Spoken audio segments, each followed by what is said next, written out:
Igual que ja fa molts d'anys, una de les coses que més destaquen del programa de les festes de Santa Eulària és la música.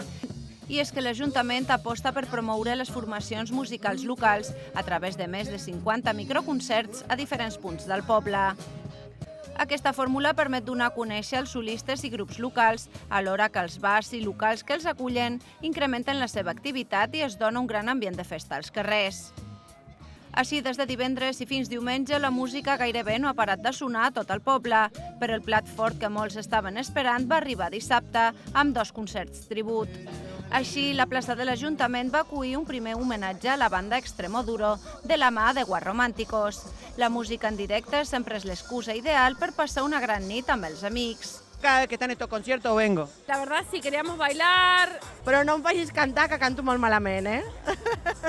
Cuando tocan en vivo tenemos que venir a estar acá. Escuchar a la banda y después quizás dar una vuelta y ver, no sé, quedarnos como hasta las 11, 12.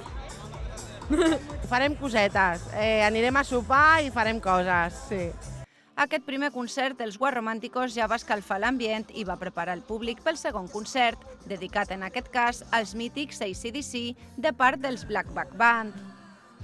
El nivell musical va ser tan alt com s'esperava i la nit, una festa completa pels centenars de persones que omplien la plaça. Inside.